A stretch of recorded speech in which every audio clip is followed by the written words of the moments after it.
noches.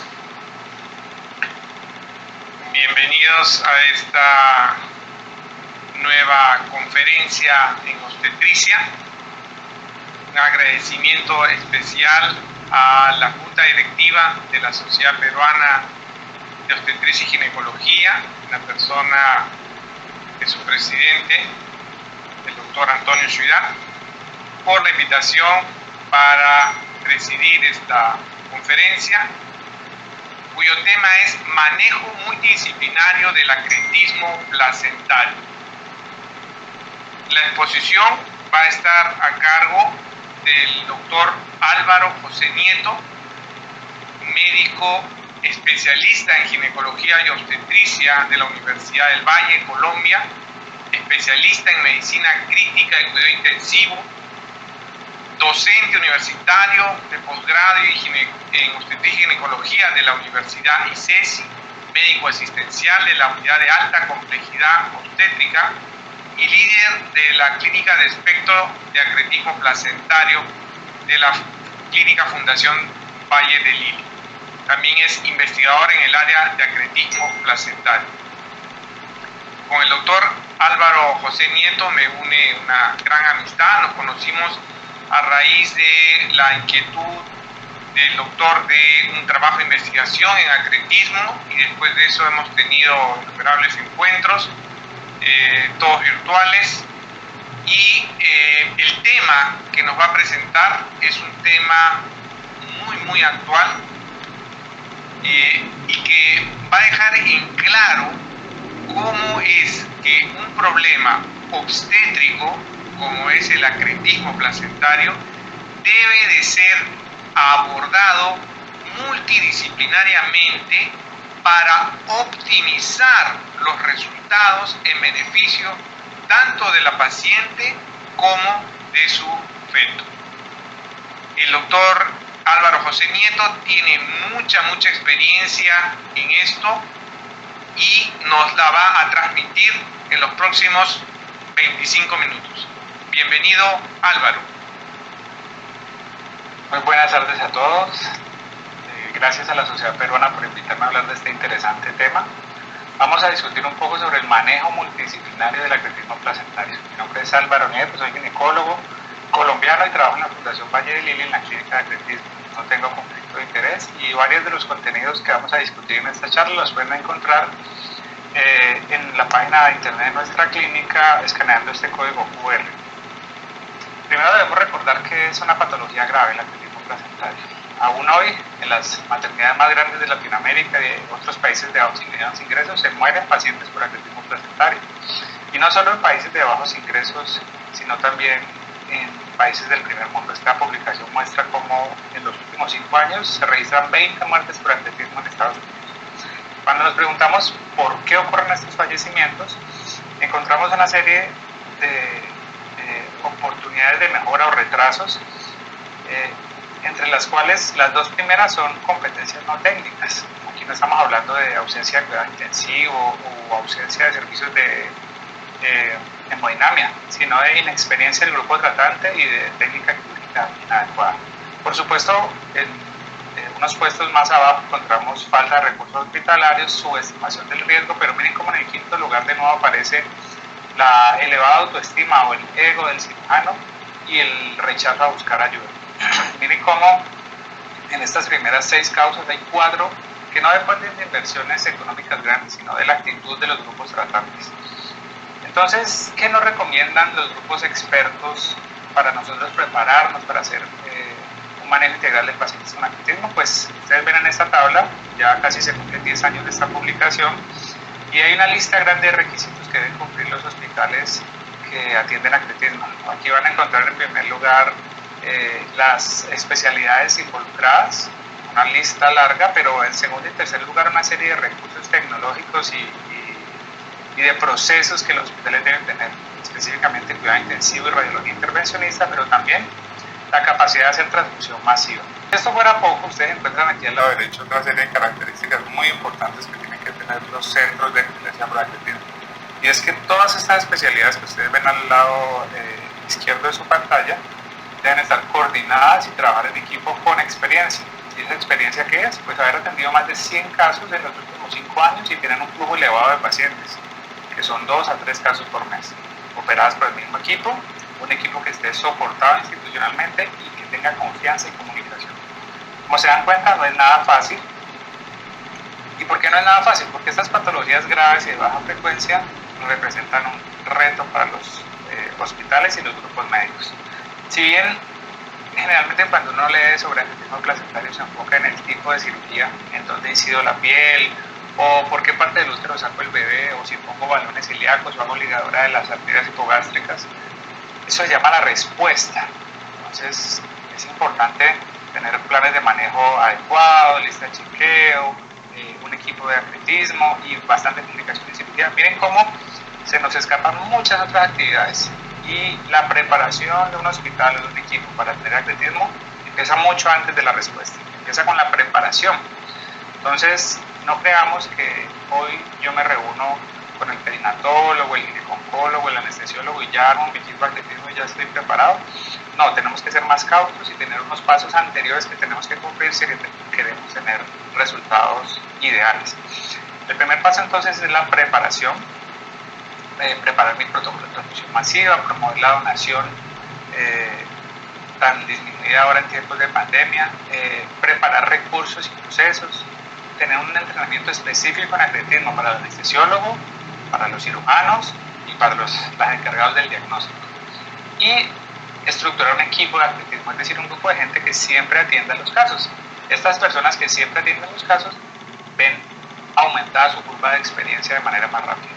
Luego de prepararme tengo que reconocer los casos de atletismo. Ustedes seguramente saben que la mayoría de estos pacientes son diagnosticados tardíamente y aun cuando deben operarse entre semana 35 y 36 terminan siendo operados por encima de la semana 37.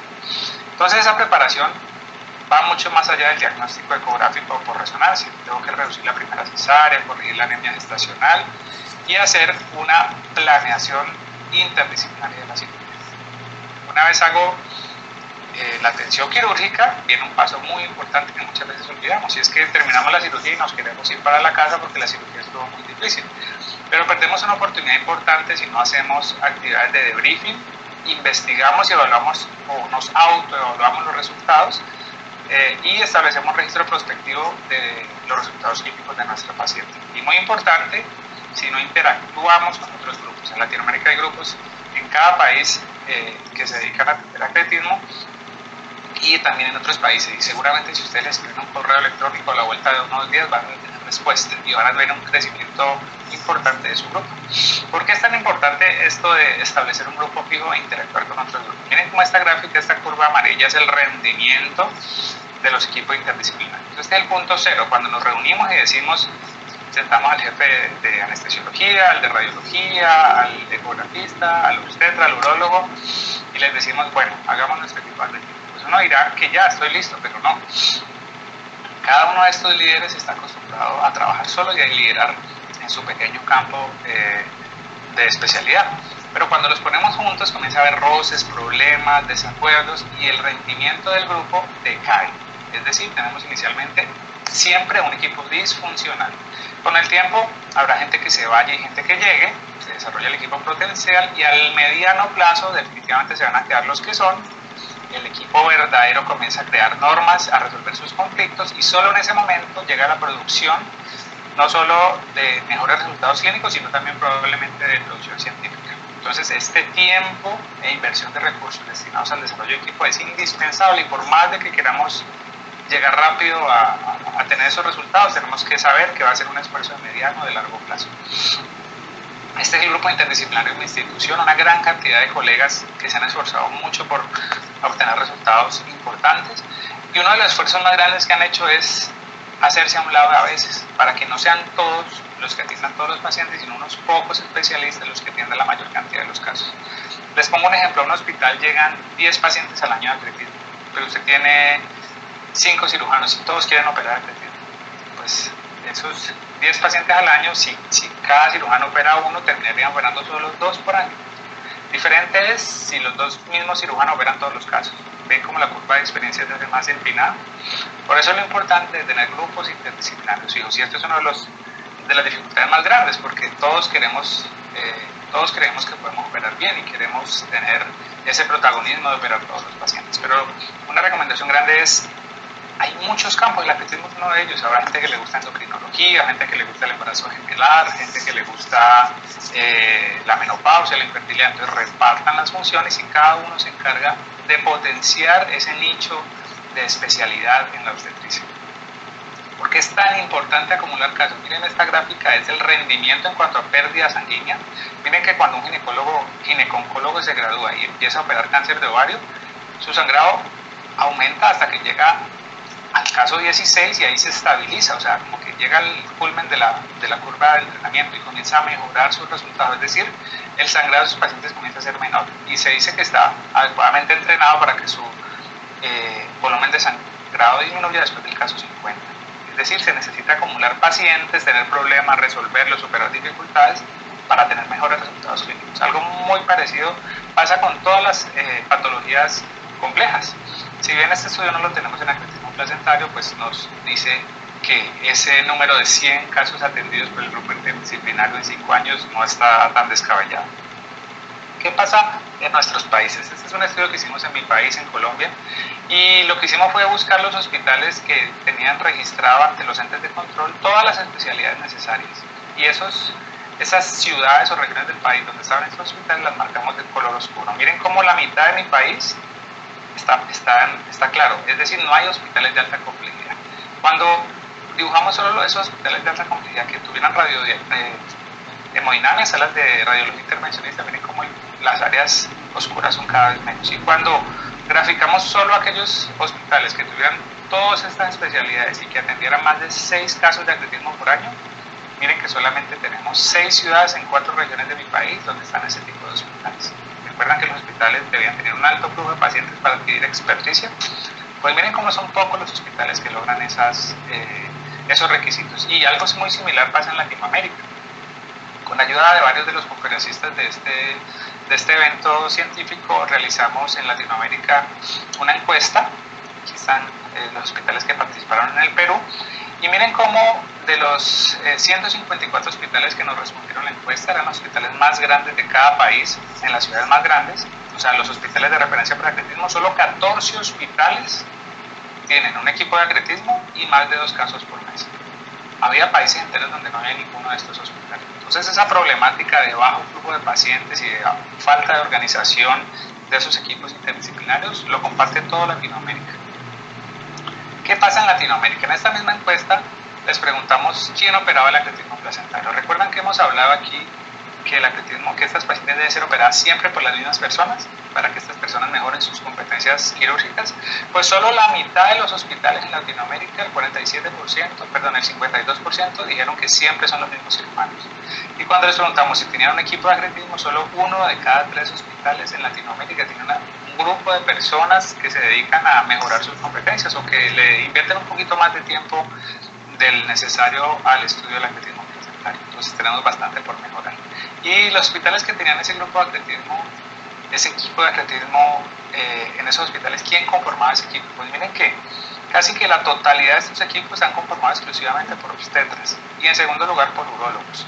Pero recuerdan esa tabla que les mostré que a la izquierda decía una gran cantidad de cantidad de especialidades que tenían que ser parte del equipo. Miren cómo especialidades como cirugía vascular son muy infrecuentes, uroginecólogo, ginecólogo, y miren cómo especialidades tan importantes como patología y anestesiología ni siquiera aparecen en la lista porque están en menos del 11% de los hospitales encuestados. Entonces tenemos bastante para mejorar. Hablábamos de que hiciéramos debriefing, pero miren cómo solo la mitad de los hospitales llevan a cabo estas reuniones de debriefing o un registro de las pacientes atendidas para hacer investigación y autoevaluarnos o usar lista de chequeo. No todos los hospitales llevamos a cabo eso. ¿Y por qué son tan importantes esas actividades diferentes a la asistencia? Porque uno podría decir, no, pues yo opero bien y punto. Claro, pero usted no está todas las veces. A veces hay un colega o hay cosas que no dependen de usted sino de mi colega especialista de una especialidad diferente. Entonces el grupo tiene que ser de manera integral. Miren cómo esta publicación deja claro que para promover la excelencia clínica no hace solo falta el entrenamiento, se tiene que innovar, investigar, tiene que tener auditorías regulares, evaluación de sus resultados regulares para tener protocolos, mejorar sus protocolos. Pero además de eso, miren, muy importante, tiene que diseminar el conocimiento que usted adquirió y aceptar el conocimiento que le den otros grupos. Entonces miren cómo es una cosa que va mucho más allá de solo operar bien.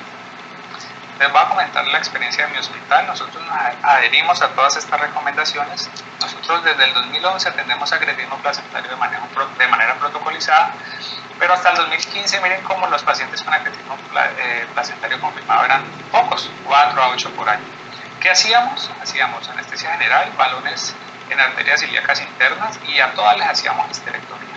Miren cómo nuestro sangrado iba entre 1500 y 2500, una frecuencia de transfusiones muy alta y una frecuencia de complicaciones también muy alta.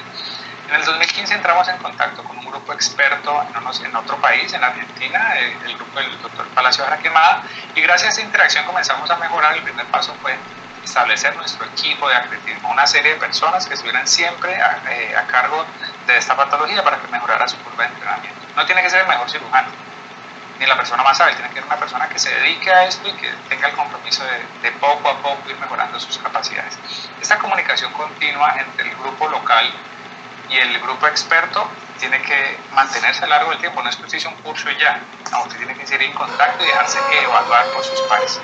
Y esto fue lo que pasó. Año a año nuestro número de pacientes con acretismo confirmado fue mejorando. No tenemos los mejores números, pero sí tenemos alrededor del triple de estos pacientes cada año, solo que 2/3 partes de los pacientes que nos llegan terminan no teniendo acretismo.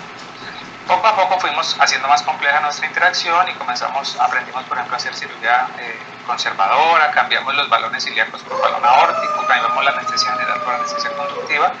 Hicimos nuestra primera autoevaluación en el 2017. Eso nos llevó a decir que muchas veces abríamos el Cell Saver y nunca lo usábamos, entonces lo reservamos para casos graves. Y esa primera autoevaluación la enviamos a una revista y para nuestra sorpresa fue publicada, porque en Latinoamérica realmente el volumen de publicaciones en inglés es bajo. Eso nos dio un aliento bastante importante y nos llenó de energía para seguir haciendo más compleja buscando mejorar nuestro rendimiento, y comenzamos a hacer un manejo selectivo, estratificar intraoperatoriamente para seleccionar las pacientes que de verdad necesiten REOA, y comenzamos a interactuar con sociedades científicas internacionales. Eso nos permitió mejorar bastante y tener un volumen adicional de publicaciones. El tema de publicar no solo es para ver tu nombre en el artículo, sino que esa publicación, mientras la escribes, mientras te comparas con lo que hay en la evidencia, te das cuenta qué puedes mejorar, qué estás haciendo bien y qué estás haciendo mal. De esa forma es que la investigación mejora el rendimiento clínico. Hoy en día nuestro sangrado ha bajado de 1500 a 1300, la frecuencia de transfusiones sigue siendo alta, pero pues ya no es el 100 o el 75%, sino una de cada 3, y la frecuencia de complicaciones también se ha disminuido, representándose casi en su totalidad por ruptura vesical. Ya no tenemos tantas lesiones ureterales o coagulopatía por sangrado masivo. El resumen de nuestro desempeño después de haber aplicado todos estos principios de trabajo colaborativo, investigación y autoevaluación es que tenemos menos tiempo quirúrgico, menos sangrado, menos transfusiones, menos anestesia general. Esta anestesia general menos usada nos permite que los bebés se hospitalizan menos, porque los bebés ya no nacen con la anestesia general de la mamá. Tenemos más conservación uterina, y esto es muy importante. Nuestros costos del manejo del acretismo son menores. Esto le permite a usted tener otro tipo de interacción con los aseguradores y de pronto aumentar el número de pacientes. Bueno, hasta aquí el tema de las cosas adicionales al manejo quirúrgico, ¿no? Todo este tipo de competencias no técnicas de gestión de calidad es muy importante, pero tenemos que hablar un poquito de las opciones de manejo. Entonces, aquí para resumirles, hay dos tipos de manejo. El manejo expectante, que es dejar la placenta, sacar el bebé por el fondo, cerrar y dejar la placenta esperando que la placenta se expulse o se reabsorbe. Y el manejo quirúrgico, que el manejo quirúrgico hay dos tipos: la histerectomía, que es el manejo resectivo, y la conservación uterina, que hay muchas técnicas de conservación uterina. El manejo expectante tiene un problema, es que la mitad de las veces que usted deja la placenta in situ esperando que se expulse, la paciente se puede complicar por sangrado o por infección, y usted termina en una histerectomía de urgencia en condiciones no ideales. Por eso no se recomienda tanto el manejo expectante, solo por grupos pues con unas condiciones muy específicas. En cuanto a la histerectomía y el manejo conservador, ambas se pueden hacer en la misma cirugía todo, o usted puede sacar el bebé por el fondo del útero, cerrar el útero, esperar una semana a que teóricamente los vasos y la neovascularización disminuya y hace una segunda cirugía para sacar el útero o para resecar la porción del miometrio anormal. Cualquiera de estas opciones puede acompañarse de procedimientos endovasculares como embolización o balones arteriales. Y cada vez menos usado, hay algunos grupos que utilizan metotrexato. ¿Qué se hace en Latinoamérica? Miren como el 88% de los hospitales hacen histerectomía total y 13% más de hospitales hacen subtotal. Solo una muy pequeña proporción de pacientes hacen cirugía conservadora o hacen esa cirugía en 2 tiempos. Bueno, ¿qué hacer? No hay evidencia de que una cosa sea superior a la otra, pero en todos los procedimientos hay que entrenarse. No piense que voy a hacer una histerectomía y que va a ser igual a una histerectomía ginecológica o una histerectomía postparto. Tiene retos específicos que solo se superan después del entrenamiento. Pero una cosa es operar a la paciente cuando usted sabe que tiene atletismo y entra preparado, y otra muy diferente es que usted va a una cirugía por un feto en presalización de pelvis, por ejemplo, y abre y se encuentra en atletismo y no está preparado. Entonces, ¿qué hacer si ya tengo un hallazgo intraoperatorio de atletismo? Pues hay una serie de escenarios que tenemos que mencionar, porque el 30% de las pacientes con atletismo placentario solo se diagnostican en la laparotomía. ¿Eso qué quiere decir? Que eventualmente todos los hospitales de mediana y alta complejidad se van a ver enfrentados al hallazgo intraoperatorio de atletismo. Entonces hay que tener muy en cuenta qué hacer para rápidamente tomar una decisión correcta. Todo depende de la estabilidad de la mamá, es decir, si está sangrando o no, y de la estabilidad del bebé, es decir, si yo puedo diferir el nacimiento o no. Si es una cesárea electiva y usted no tiene urgencia de hacerlo, pare, cierre el abdomen, difiera la cesárea y remita a la paciente a otro hospital. Siempre acompañado de la teleayuda. Es decir, usted tiene que identificar en su región cuál es el grupo experto en atletismo, tener el teléfono del coordinador de ese grupo y poderlo llamar 24 horas al día, 7 días a la semana. Si la señora no está sangrando y el bebé puede esperar para nacer, cierre el abdomen y remítala acompañada de teleayuda. Si la mamá está estable, pero el bebé está inestable, por ejemplo, la señora que no está sangrando, pero un bebé con un estado fetal no satisfactorio y tiene que nacer, pues amplíe la incisión, saque el bebé por el fondo del útero, cierre el útero y remite a la paciente para que le terminen el manejo del atletismo. No se meta a hacer histerectomía y nunca rompa la placenta para sacar al bebé. Todo esto de nuevo acompañado de la teleayuda. El caso 4 es la mamá inestable, la mamá que está sangrando, es decir, yo tengo que seguir adelante porque tengo que sacar al bebé y además tengo que hacer la histerectomía o el manejo quirúrgico de la paciente con atletismo. Este es el peor escenario cuando un grupo sin experiencia se enfrenta a una patología muy grave y por eso todos los grupos tienen que tener eso que les digo de la teleayuda. Usted tiene que identificar quién es que le puede ayudar y hacer una videollamada y decirle qué hago. Entonces, amplíe la cirugía, la laparotomía, saque el bebé por el fondo, cierre el útero en una sola capa. Por lo general cuando se saca el bebé y liga el cordón, el flujo uterino disminuye, entonces el sangrado puede disminuir, pero si no disminuye y usted tiene que seguir adelante con la histerectomía, ayúdese de la teleayuda y utilice estas 3 intervenciones que pueden ser salvadoras. Comprima manualmente la aorta, llame al cirujano general, que por lo general donde hay ginecólogos hay cirugía general y ellos le pueden ayudar, tienen una experiencia en el manejo de heridas, por ejemplo, por arma de fuego en la pelvis, y utilice el taponamiento pélvico si es el caso. Pero nunca haga lo que hicieron aquí en el caso 3, y es que había una mamá estable y un bebé estable, abrieron el abdomen, dijeron, no, pues yo puedo operarla, atravesaron la placenta, sacaron el bebé, hubo sangrado masivo, no pudieron controlarlo, empaquetaron, remitieron y la señora terminó falleciendo.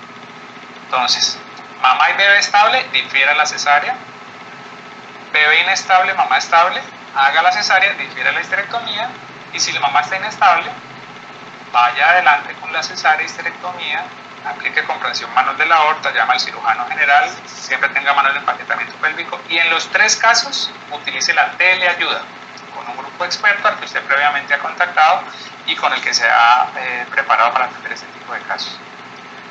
Eso de la teleayuda parece muy complicado, ¿no? Y es cierto, si usted quiere hacer un proceso de telemedicina formal, tiene que hacer un convenio, etcétera, etcétera, pero la teleayuda es algo tan fácil como coger el teléfono y llamarlo. Hoy en día todo el mundo tiene WhatsApp, usted hace una videollamada por WhatsApp a cualquier hora del día y si hay internet se puede. Y eso lo hablamos en este estudio, algo tan sencillo como llamar a un amigo. 30 hospitales participaron en la teleayuda con nuestro centro, todos dijeron que fue útil, la mayoría dijeron que lo usaría de nuevo y la mayoría dijo que lo recomendaría a otros grupos. Algo muy sencillo. Les voy a mostrar un ejemplo, porque a veces la limitante más grande para hacer la teleayuda es la actitud mía, porque decir, no, qué pena, la gente espera a mí que yo sepa operar.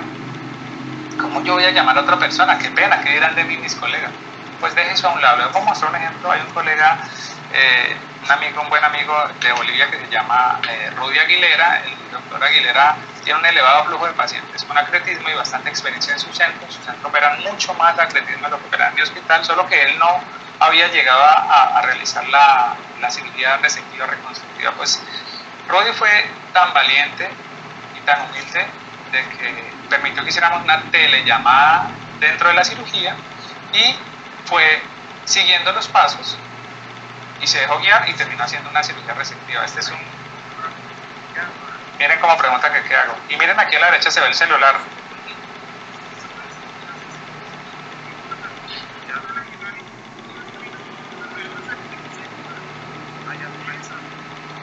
Bueno, aquí es un embarazo pequeño, aquí es un embarazo de la cicatriz. Esta paciente hubiera terminado en histerectomía en su hospital antes, pero lo que le hizo fue disecar la vejiga, puso unos puntos hemostáticos y resecó la porción anormal del biométodo, reconstruyendo el útero teniendo un sangrado mínimo y permitiéndole a esta señora tener unos embarazos. Todo gracias a una llamada, algo tan sencillo como una llamada. Pero a veces lo que nos limita es como primero saber que no saber que se puede, y segundo a veces es el qué dirán, ¿no? El miedo a que piensen que uno no sabe operar. Bueno, miren esto tan importante. Cuando les preguntamos al hospital en Latinoamérica, eran centros de referencia para atletismo, recuerden, 154 hospitales, los más grandes de Lima, los más grandes de Quito, los más grandes de Bogotá y Buenos Aires. Les preguntamos, ¿usted cree que su protocolo de atletismo puede mejorar? No diría, no, pues todos saben lo máximo. No, 90% de los hospitales dijeron, sí, creemos que podemos mejorar. Y para mostrarles otro ejemplo, les vamos a mostrar lo que pasó en mi hospital. Entonces, nosotros desde el 2016 ponemos balón aórtico, y este es el grupo entre el 2016 y el 2017. Balón aórtico a todas las pacientes, pero comenzamos a ver que había pacientes a las que les poníamos el balón y nunca lo usábamos, o pacientes a las que les poníamos el balón y no tenían acretismo. Imagínense, 32% de las pacientes con balón adentro y no tenían acretismo. Entonces dijimos, no, esperen un momentico, no se las pongamos a todas. El grupo 3, que es el último año, dijimos, hagamos la laparotomía, disequemos la pelvis, miremos qué tan grave es, y solo en ese momento decidamos si ponemos el balón aórtico. Entonces miren cómo pasamos de usar el balón aórtico en el 95% de los casos y ahora solo lo usamos en el 25% de los casos. Y miren cómo pasamos de que uno de cada 4 balones que poníamos no lo usamos, ahora todos los balones los usamos. Entonces somos más efectivos, y recuerden que el balón aórtico tiene complicaciones, ¿no? Trombosis femoral y lesiones arteriales. Entonces aquí estamos limitando la exposición de las pacientes a complicaciones. ¿Cómo hacemos la estadificación intraoperatoria? Esto es muy importante. Antes de ir a hacer una laparotomía gigante y sacar el bebé por el fondo y empezar la disectomía, confirma que si la señora tiene acretismo, a veces el acretismo es muy pequeño, o a veces no hay acretismo, es un falso positivo de la curva. Entonces, abra el parametrio y defina si la lesión es alta o baja, y si está en la pared anterior, lateral y posterior del útero, y si hay neovascularización o si hay fibrosis. Las lesiones más graves son las bajas con fibrosis. Este es el primer caso, hacer la laparotomía. Miren, eso es la laparotomía transversa suprapúbica. Abra el parametrio con los dedos, ingresa al espacio paravesical. Miren, aquí está el ligamento redondo y medial, está el ligamento paravesical. Miren cómo esta paciente tenía acretismo, pero todo el parametrio está libre.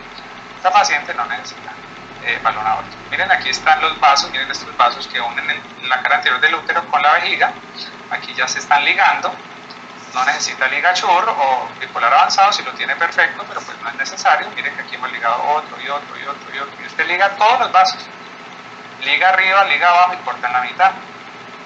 Y así devasculariza o corta la suplencia de esta área de acretismo, el pedículo vesicuterino. Y después hace lo que llamamos la maniobra de Pelosi. O sea, evalúen qué tanta fibrosis hay en el espacio vesicuterino, ¿no? Entonces, miren como lo que dice el dibujo, usted mete el dedo, introduce sus dedos en los espacios paravesicales que ya abrió y se va hacia la mitad. Miren lo que se va hacia la mitad. Normalmente no hay fibrosis y usted puede disecar eso. muy fácilmente. Si no hay fibrosis y si los parámetros están libres, esta paciente no necesita intervenciones vasculares complejas como ligaduras hipogástricas o balones intraarteriales o balón aórtico. Este caso, miren cómo es diferente, miren que los dedos no se juntan y miren que hay un área aquí de fibrosis en la mitad. Este caso es complejo, hay una fibrosis severa y de pronto sí se necesitan intervenciones vasculares más avanzadas. Miren, entonces gracias a la estratificación intraoperatoria yo puedo seleccionar los casos leves que tienen parámetro derecho libre, parámetro izquierdo libre y el espacio vesicouterino totalmente disecable. Miren, aquí está su acretismo, pero usted seguramente aquí si va a hacer una esterectomía ya tiene la mitad hecha y si no, pues hace una resección miometrial. Pero también hay casos severos, miren aquí como el dedo intenta entrar al espacio retrovesical y no puede, y aquí se ve la fibrosis severa. Estos casos son más complejos, así como aquellos que tienen hipervascularización del espacio paramétrico. Miren cómo aquí está el ligamento redondo y miren estos vasos en parámetro, miren cómo los vasos van de allá para acá. Después de disecar, miren cómo hay una neovascularización del parametrio, aquí es complicado. Lo mismo sucede acá, un abultamiento parametrial bajo, que después de disecarlo, miren cómo acá está el fondo del útero, el segmento y la fosis clorectal. Miren con la placenta no solo era esta bombita que ustedes ven acá, sino que hacia abajo, que iba acá hacia la fosis clorectal. Estos casos necesitan un control vascular proximal. Y si encuentra eso, antes de poner a sangrar la paciente, aquí por ejemplo sacamos el bebé y llamamos a los cirujanos para que nos pongan el balón aórtico, pero usted puede hacer eso antes de sacar el bebé también. Detiene la cirugía, no hemos incidido el útero, no hemos abierto, no hemos sacado el bebé, no hemos roto la placenta, y usted para y llama para que le pongan el balón aórtico. Si eso es lo que usted hace en su hospital, o pone la mano en la aorta, pone una compresión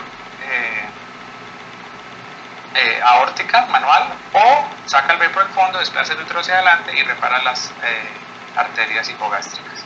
Después de poner el balón o hacer la intervención vascular, usted continúa. Miren, aquí está el balón puesto, es este tubito naranja, y aquí pues tratando de sacar la vejiga la rompimos. Miren aquí la severa fibrosis y finalmente la invasión parametrial. Voy a terminar con esta diapositiva como conclusión. Esa encuesta latinoamericana me enseñó mucho, porque le preguntamos a gente experta que está acostumbrada a atender acretismo en cada uno de los países latinoamericanos. Les preguntamos, ¿usted qué cree que su hospital puede mejorar? Y miren lo que nos dijeron. Necesitamos tener protocolos de manejo, necesitamos construir grupos interdisciplinarios fijos, tener más recursos técnicos como cell saver y radiología intervencionista, incluir especialidades que no tenemos ahora como cirugía vascular, patología y anestesiología. Necesitamos medir resultados, usar lista de chequeo, tamizar activamente acretismo, mejorar las capacidades de nuestro banco de sangre, tener un mejor diagnóstico prenatal y por resonancia, investigar, centralizar las pacientes en un solo hospital o en dos. No está bien que en una capital haya 10 centros de acretismo porque verán una pequeña cantidad de pacientes diferentes. Si hay uno o dos, estos uno o dos centros verán un mayor número de pacientes con acretismo. Interactuar con grupos expertos y finalmente mejorar la respuesta en la noche y los fines de semana. Les agradezco a todos por su atención y espero que disfruten las demás charlas de este evento. Muchas gracias. Muchas gracias, doctor Álvaro José Nieto.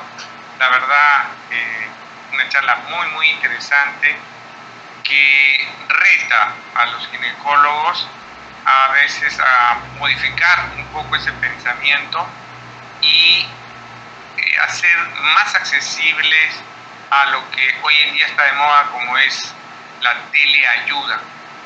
Hoy en día podemos interactuar con el mismo doctor Nieto en Colombia, con el doctor Jaraquemada, a través de una videollamada, y ellos pueden ayudarnos desde su lugar de residencia, nos pueden ayudar vía esta telellamada, ¿no?, a mejorar nuestra performance quirúrgica.